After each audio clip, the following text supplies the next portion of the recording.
I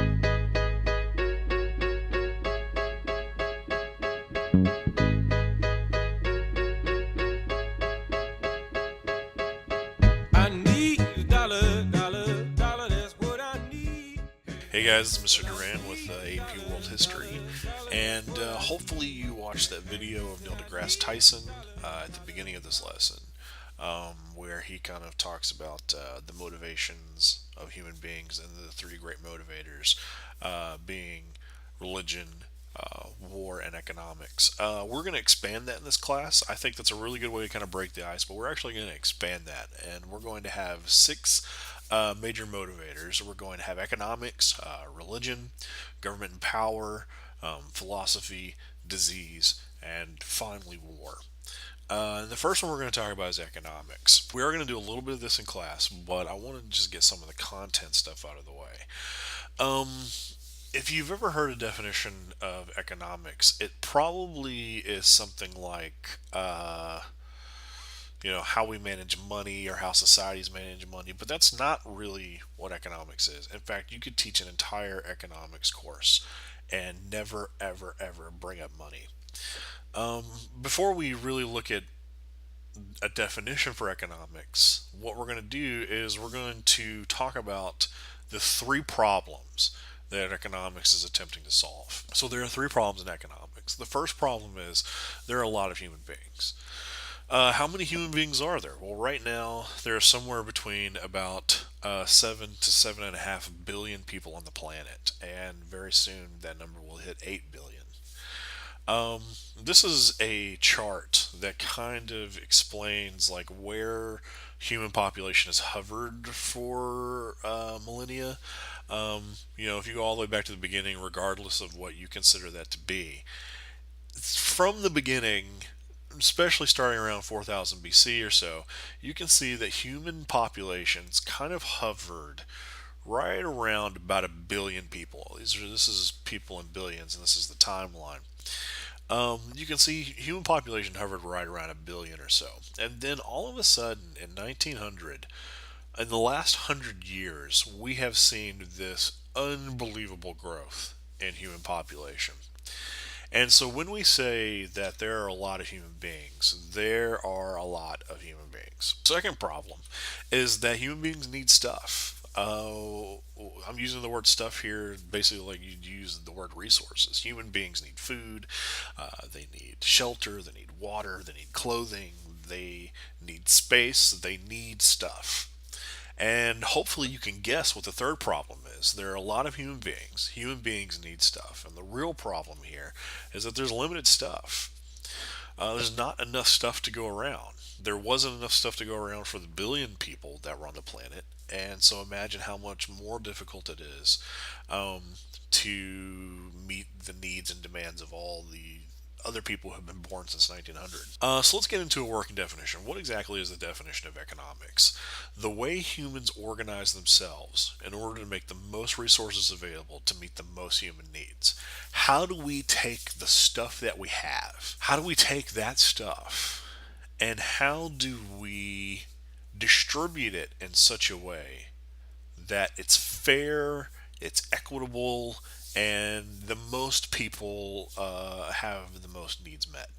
That is essentially economics in a nutshell.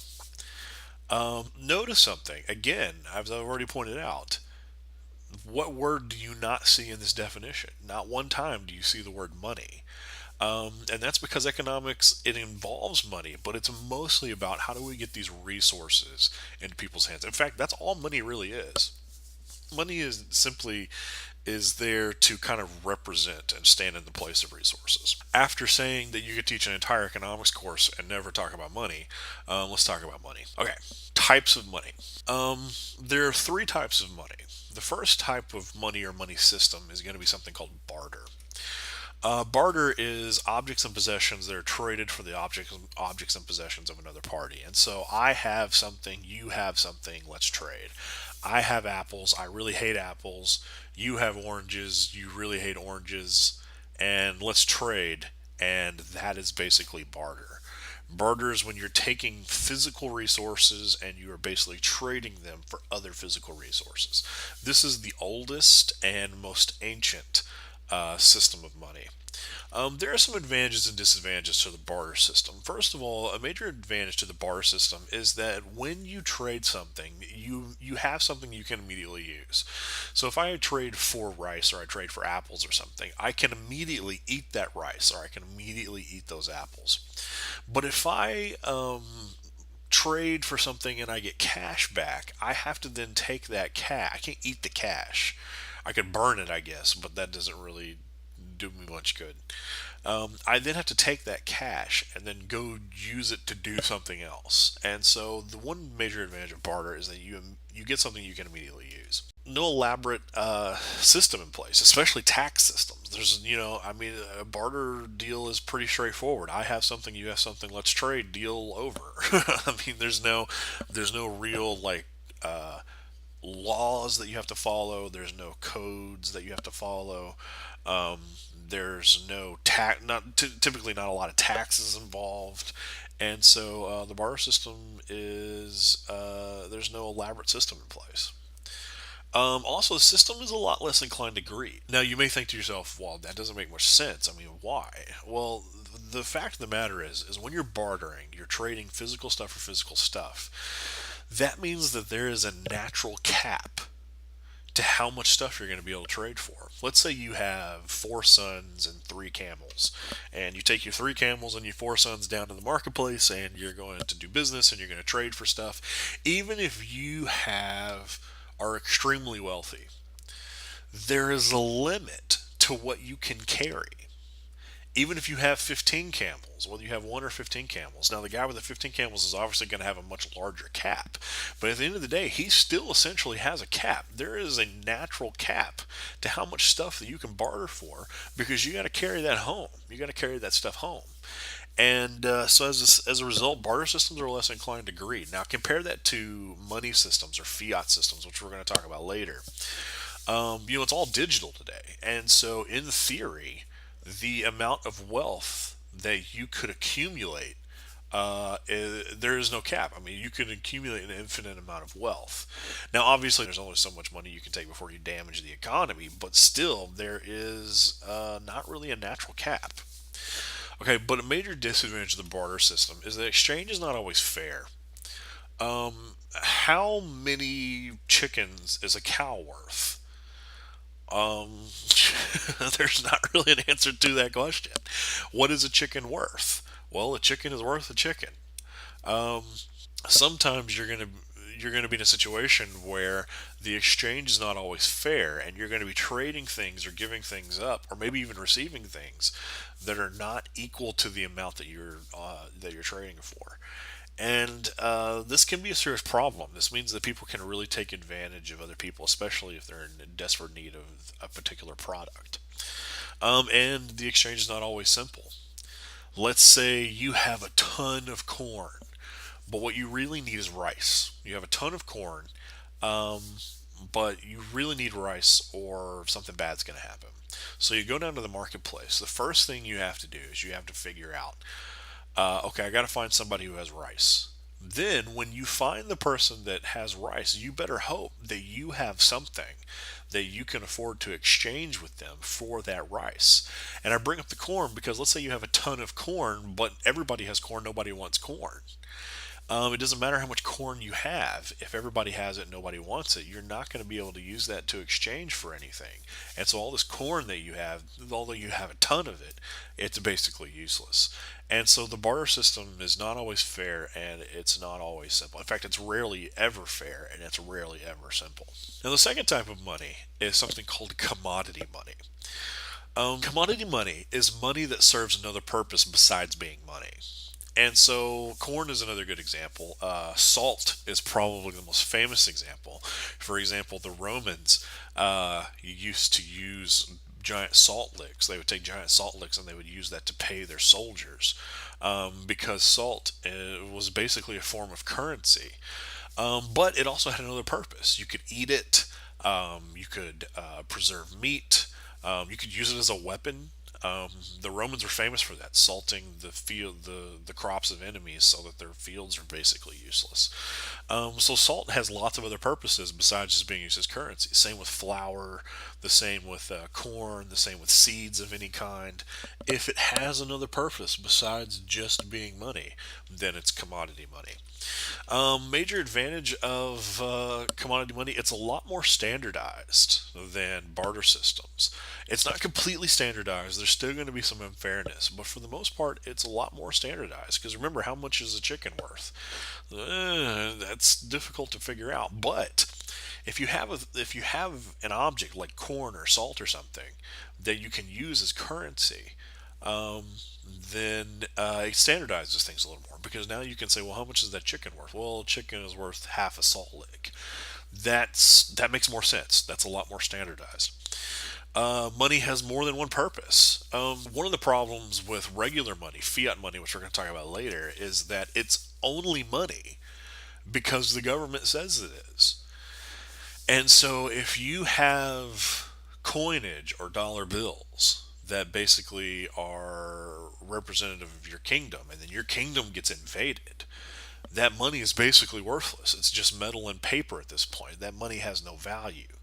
But if you're on a commodity money system and you get invaded and all of your money is in corn or gold or salt, that money still has value because those guys need salt too. Those guys need corn too. Those guys need gold too.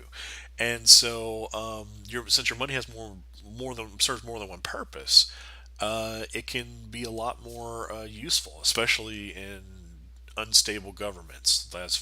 As what is most of human history. But the first major disadvantage is that your money can get used up. You're not going to, if you have $20 in your pocket, the only thing you're going to use that $20 on is to buy stuff. You're not going to use that 20. You're not going to use a dollar as toilet paper. You're not going to use a dollar to light the fireplace. You're only going to use that $20 to buy stuff. But the problem with commodity money is that you have to use your commodities to do other things. You need to eat. You need to store meat. You need to plant crops. And so every time you plant a crop and you use your commodity money, that's less money that you have to spend in the marketplace. Also, your money loses value over time. Fiat money, a dollar is a dollar is a dollar is a dollar. Now, you do have inflation, but a dollar is still going to count as a dollar tomorrow. Inflation kind of complicates things a little bit, but the value of a dollar bill doesn't really change that much over time. Commodity money does. Let's say you have a bunch of wheat and you're using your wheat as commodity and you want to save it. You can put it in a barn, but the problem is that the longer that wheat sits in that barn, it's going to start to dry out. It's going to start to mold. It's going to start to rot. Animals are going to get into it, and as animals get into it and it begins to mold, that money becomes your commodity wheat money becomes less and less valuable, and so that's a major disadvantage. Finally, we come to fiat money, and this is traditionally what we think of as money. Fiat money is money that's money because the government says so. Fiat money is money that's money because the government creates banknotes. A piece of paper with the dollar amount on it, and that's a banknote. And this money is money for the sole purpose that the government says that it is. One advantage of a fiat money system is it's completely standardized. How much is an iPad? Well, an iPad's $650. Well, that tells you exactly what its value is. It's completely standardized. There's not any ambiguity. You're not trying to trade 10 chickens for an iPad. You don't have to worry about that. It simplifies trade, making things easier and much, much more fair. Sure, you can kind of swindle people and negotiate prices and stuff, but it's much more fair because, let's go back to the example of the guy looking for rice. If he goes to the marketplace looking for rice, he has to make sure that he has something that the other guy wants. Well, with a fiat money system, he doesn't have to worry about that because that guy is going to want his money. It doesn't matter that he doesn't have a physical object that the guy wants. And so it's completely standardized, it simplifies trade, and it also makes it much more fair. Major disadvantage is that money is worthless without government consent. We see this a lot in places that have unstable governments. If there's a coup d'état, if a government is invaded by another government, if a country is invaded by another country, um, all of the money that's in that country could essentially become worthless if the government is not there to enforce trade. And another problem with it is that's more inclined to greed. Like I said, money is much more portable in a fiat system. And it's even more portable today with credit cards and digital systems. That number that's in my digital bank account, there's virtually no limit to how big that number can get. Um, and so, yeah, there are disadvantages and advantages to every money system. We have to talk about generic economic systems because the question becomes, how in the world do we get all of these resources and all of these goods? How do we spread these out to people that's as equitable but also as fair as possible? And so, what you end up with are economic systems that attempt to do this. And we're going to talk about four generic economic systems. Now, there are actually many more. There are hundreds of economic systems. And you have to look at economic systems more like a spectrum. But we're going to lump these together into four categories to make it easier to understand. The first type of economy we're going to talk about is something known as a traditional economy. In traditional economies, traditions, family, and rituals are used to make economic decisions. How do we decide what we're going to make and who's going to get what? Well, we have some sort of cultural system that is going to make those decisions for us. And it's usually like tribal leaders or councils of some kind who decides who's going to make what products. And so, a chief or an elder council of some kind is going to go around and they're going to tell people, okay, this is what you're doing. You guys are warriors. You guys are going to take care of the babies. You guys are going to run the crops. You guys are going to hunt down deer. They assign roles to people, and they kind of get to make the decisions about who's going to do what and who's going to have what job and who's going to create what products. Gender roles are very important in these societies because most of these societies tend to be kind of hunter-gatherer societies, and historically, men have done the hunting while women have done the gathering and child rearing. And so, in traditional economies, gender roles are very important. Next, you have a market economy. Um, Consumers decide what products get made and by whom. In a market economy, the businesses that succeed and fail are the businesses that can convince people to come buy their product. And so this means that the people who choose who fails and who succeeds are the consumers themselves. The people who buy the products are the people who choose whether or not a business stays in business. All property and business is owned by private individuals, and so government entities don't own stuff. They don't meddle in the economics of a country. Consumers are making all of these decisions for themselves. These individuals then sell to other individuals, and so in other words, what I'm saying here is that you can go into any business that you want to. You want to go into business somewhere making shoes, then that's your decision, and you gain business by basically making the best shoe and beating out all the other shoemakers in the economy. This system is called capitalism. And we're going to get deeper into this when we talk about what type of economy does the United States have. Next, we have command economies.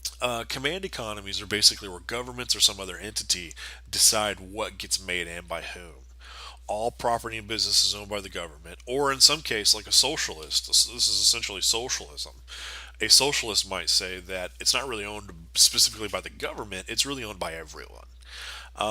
The government, so then the government decides what's going to get made. The government also decides how the product is going to be distributed. They usually decide who's going to be in what type of field, and they're even going to make decisions about what everyone should get paid. Command economic systems tend to be a lot more equitable. Market economist systems tend to be a lot more competition driven. So we're going to talk about strengths and weaknesses of these two economies in class. So we're going to come back to this issue later. And the last type of economy is something called a mixed economy, and you should be able to kind of guess what this is. A mixed economy is basically any combination of these three: traditional, market, and command. Capital. They try to capitalize on the strengths of both market and command economies, which again we'll go over the strengths and weaknesses in class. Republicans in the United States tend to be market economists. Democrats in the United States tend to be command economists. I'd say if I had to pick one, the United States is much more capitalist than we are socialist.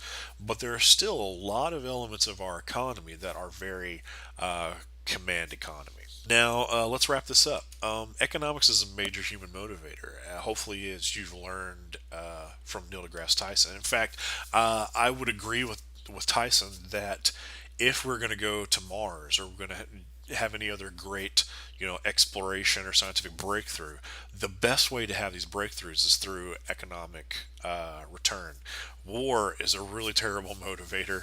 That's not one that you really want to rely heavily on. Religion is not one that we can really rely on heavily anymore. And so the hope for economic return is a really powerful motivator and hopefully the one that kind of drives a lot of our exploration. Economics explains a lot of historical events. It explains how slavery got started. Economics explains how wars got started. Economics can explain why some people won and some people lost. How come this group of people have all the money and power and this other group of people is kind of left out in the cold? Understanding how economic systems work and economic history can really answer a lot of these questions.